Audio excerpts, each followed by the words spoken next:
bit. Drunk in a bit when I came in this shit. I might earn on my sweatshirt like Tadpole a bit. Straight up the rip. Alright, ladies and gentlemen, here we are with the Satchmoe show. We're going to be talking about ESFL 129, which as we know happened Saturday. I was lucky enough to be on the analyst desk for that one. And man, we have some great fights. We're going to go ahead and get right into it. Before we do, man, give me a like, drop a subscribe. We trying to beat, listen, before I fight Suave Jamie, I got to have more subs in them. That's the goal. And so I might not be fighting them for a fucking year, but hey man, it is what it is. So we moving on. Let's go ahead. We got KM Adjust versus Broomstick. Ladies and gentlemen, I believe that KM Adjust took this fight on very short notice. He was using Vanderlei Silva. Broomstick had Robert Whitaker. And this was a technical war through the first round. These guys are going back and forth, throwing a lot of feints, mixing it up well. And what happened was Adjust got him hurt in the second round. And then he just got a little too aggressive going for that finish. Let me show you exactly what Broomstick did. Bah! Pull uppercut, knocked him right out. And I mean, it was like I said, it was a good fight. But and I was honestly impressed. Broomstick, his combos looked a lot better than what he did against EK Jakey. He felt a little bit more confident there. I think that first fight was just his first fight jitters. And for Adjust, he's now down to 0-2. And this is honestly not what we expected. Adjust was the primetime champion when he joined this league, which is a very hard feat to accomplish. I think being a primetime champion is better than just being in the ESFL. That's a really hard feat. It's one of the second best league there is out there. And but now he's 0-2. He needs a win in his next match. Hopefully he gets it. I'm sure that won't be a problem for him. We're going to go ahead and move on to the next fight down the card. T4H Holloway. He was using Tony Ferguson. Took on KM MTown using Jorge Masvidal. And Gamebred showed up, ladies and gentlemen. MTown or MTown. I call him MTown. Sounds a lot better. Fixing his name for him. Man, he was dominant through that first round striking. He was hitting him with all kinds of, hook straights and just peppering him up. I think he dropped him maybe twice. But T4H Holloway, he said, oh shit, I do have a T4H in front of my name. Let me try and use it. He took that fight to the ground, and that was all she wrote. And I think that's really what he needs to take away from this fight. T4H Holloway is probably the best striker in T4H. With that being said, he's probably one of the best grapplers in the ESFL just because he's in that camp. Use that wrestling more. I know it doesn't look flashy, at least through the first round. Get the damage off and then go ahead and attack in the striking department. You're not always going to get that second chance, after getting dropped twice to get up and then start deciding to shoot takedowns. It might be too little too late next time. So I think you should take a little bit more of a wrestling approach. And for MTown, he's still a problem. That dude's still dangerous. He's got out-wrestled by a T4H member, which you can't hate a man for. That's what Ray Hand was doing to everyone before he got kicked out of the league. So that's just what Holloway's trying to do here. Moving on down the card, Leaks took on FSK Keza in a McGregor mirror match. And, this fight was just back and forth all night long, the first round at least. But let me tell you what Keza was doing well. Keza was countering well. Other than those counters, you could have argued that the X had an advantage, but Keza was just hitting those slip hooks, those slip straights, those pull uppers, and those pull elbows, hitting all kinds of stuff. And he just looked a step ahead of his opponent. He looked just a little more, a little better in the striking department. And that's the problem when it's a McGregor mirror match, especially. You don't have the option to take this fight to the ground. So when the X started falling behind, it just snowballed. And Keza was able to get the round 2 knockout with a straight uppercut. And for Leaks, like I said, he's 0-2 as well. He's in the same bucket as Adjust. Maybe they'll meet down the line, fight to see who stays in the league.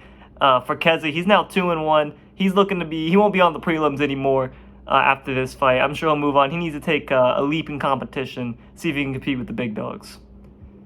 And moving on down the card, we had Harun using Conor McGregor, taking on Hammer using Dustin Poirier. And I was not aware who this Hammer kid was. Apparently, he's been in the league for like 10 years. Everyone loved him. And, I guess I look like a dummy for not knowing who he was. But he just came in there and he just wrestled the shit out of Harun.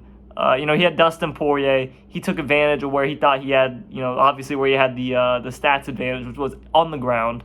And, Harun offered no resistance.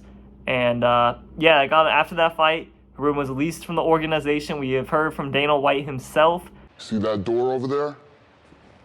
That's the door. You go out right now. Yes, sir. Have a good day. Mr. Libre, he said Harun will not be fighting with us anymore after going 0-3. Sorry to hear that. But for Hammer, he moves on to 2-2. Maybe he can get back in the win column in his next match. In the featured prelim of the night, EK Issues versus Pablo Grips. And man, this was one of the best fights on the card. These guys went for a Cody mirror. And dude, Pablo, here was the problem. EK Issues was just dying to get a slip hook or a pullback. He's looking for a counter the entire time. And Pablo was just taking it real technical, waiting for him to slip, and then hitting him where he moved. And he got multiple drops in that first round. He kept hitting them and hitting them and hitting them. But EK Issues, very smart. He adjusted to that. He fought a little bit more straight up with him. And by the time he went for that slip, Pablo wasn't expecting no more. Pull uppercut, bam, got the job done. And, you know, you could argue Pablo might have been the better fighter that night, but Issues won the mental battle. The way, you know, he got dominated in the first round and was able to come back and, you know, win the fight. That was really impressive. That's the heart of a champion I see at EK Issues. So, you know, this win should motivate him, should push him further, and we'll see what he does from here. Now onto the main card. We had the ranked number 11 CIA Webcam taking on ranked number 15 AJ Guy. We had Webcam with the Cannoneer pick, AJ Guy with the rare Vitor Belfort pick, and man, that was the wrong decision. Vitor Belfort, he's terrible in this game. He has no combinations. He's got some power, and even his cardio sucks. I hate this guy. I don't know why you do Vitor. Jared Cannonier went in there and just dropped him repeatedly until Vitor had no answer. Just double uppercuts, knocked him straight out. And I'll just go ahead and play Robin's reaction to this. It was fucking hilarious. Webcam right now. AJ in big trouble. That stamina bank is... Oh, he doesn't know how to block the knees either. Oh, he's out. He's dead. Get a stretcher. He's dead. Get the stretcher. Dude, I was crying laughing. That was great. And oh my God, Webcam. He's moving on. He's going to be doing things. I'm sure he'll be ranked in the top 10 after this fight and maybe be able to get into a title eliminator match with how good he performed. Now we had JC21 taking on Caliber. Both these guys came in here ready to fight. Caliber came in on short notice. He was using Andre Bishop, which is an interesting pick at the heavyweight. You know, obviously he's got the speed, he's got the movement. He doesn't quite have the power that Derek Lewis does. And that was on full display. You know, Caliber probably hit him 2 or 3 times more than JC hit him. But JC hit him with the harder shots. And man, Derek Lewis, that was the best Derek Lewis we've seen probably since I don't know, since he fought Curtis Blades, I guess. I don't know. Don't know where I was going with that. But yeah, he went in there, threw that overhand right, finished the show off for JC. And honestly, I'm very happy for him. He finally got what he wanted. He got the heavyweight fight, and it was finally entertaining. His last one sucked. This one was good. My next recommendation, get the fuck out of heavyweight. No one wants to watch these heavyweight fights. Except for that one. That was a good one. I'll give him that. And Caliber, he's the self-acclaimed Dan Hooker of the ESFL, showing why, taking on former champions on, you know, two-minute notice. And that was just really impressive. Even though we got the L, you still got to respect, you know, being there and taking the fight. Moving on, Killer Jake taking on EK Spider in a Conor McGregor mirror match. And, you know, this was a really technical fight. And when you hear a technical fight in EK Spider, they go hand in hand. You would normally think EK Spider would win these technical wars, but he fought very out of character.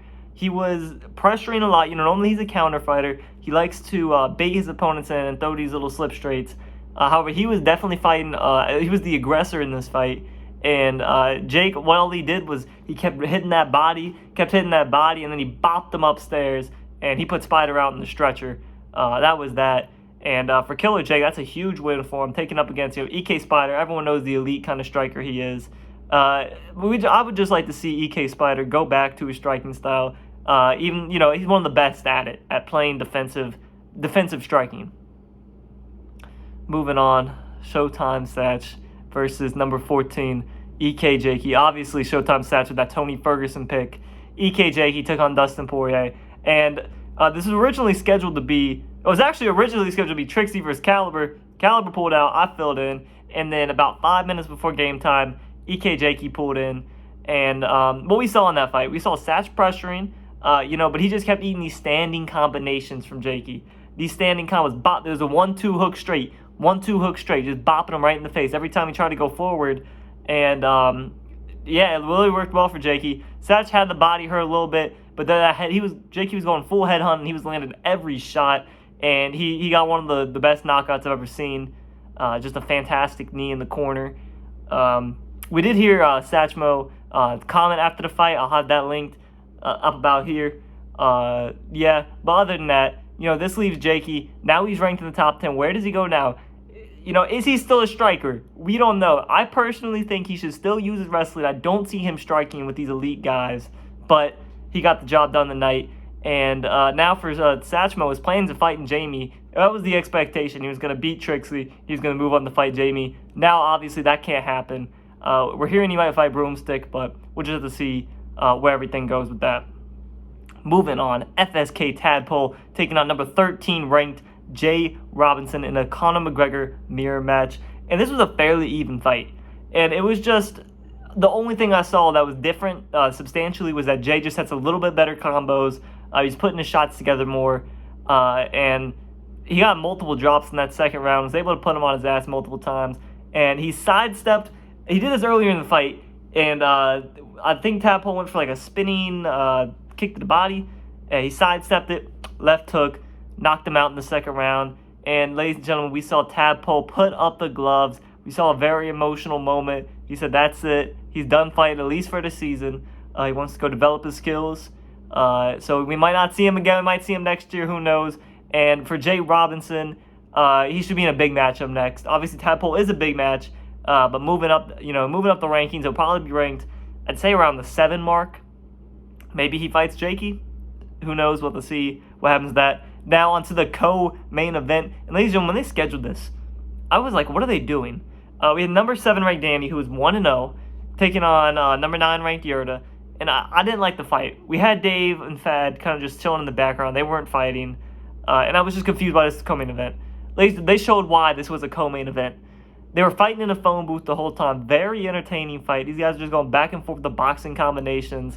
And it looked like Danny was leading the dance for a little bit. Yoda dropped them bad in the first round. Wait, no, Alright. Yoda got 2 drops in the first after Danny looked like he was leading. And then the second round, very back and forth. But Danny definitely won. I think even the commentators were noticing that. So we figured it was 1-1. And round 3 started, and it looked like Conor versus Aldo. This man just went in there, put up a 2-piece, and Yoda knocked him out. Very interesting fight. Yoda now up with the top dogs. Now he's going to be in that competition between who gets to fight Gamp first. We'll talk about that later. But he's definitely in that running now. And, of course, we've been talking about it all night. Gamp, the number 1 contender, taking on Zayt in a McGregor mirror match. And this was a great fight. And, I mean, who could have predicted that Gamp was going to defeat Zayt? Oh, yeah, that's right, me. So, we honestly, I can't even say that he dominated. He definitely didn't. Zayt, it was very close round 1. I thought Gamp took round 1. Zayt, then he was dominating in round 2. I think he had multiple drops in that round, or at least he was stunning them a little bit. And then a duck. This is the weirdest thing ever. He ducked and then popped a straight. It hit him, hurt him bad. And then Gamp was in serious trouble to start round 3. He got knocked down. The ground and pound was coming in, about to finish. Somehow he survives. And he gets to his feet. And Gamp ducks the head kick and gets the knockout finish. What a spectacular run of events. And let's talk about Zayt for a minute. The young prodigy, as he's been known to call it. He might have just been on the greatest run in ESFL history. He had 13 straight wins. Obviously, that was tied with Suave Jamie. And he did it on both consoles. We know Suave Jamie was a double champ, but he never defended his PlayStation belt. Zayt defended both belts multiple times. And if he would have won this fight, I think it would have been very definitive. But because he lost, now the conversation is open. And, honestly, I still think that Jamie, he still hasn't been defeated in a regular season matchup, which is crazy to think. So for that reason, I'm still giving it to him. But, what a run Zayt was on. You still got to put some respect up for that. We're sure he'll be back next week fighting on, most likely getting a rematch for that PlayStation belt. And now we got to move on to who will Gamp fight next. So we know Fad and Dave both sat out this week.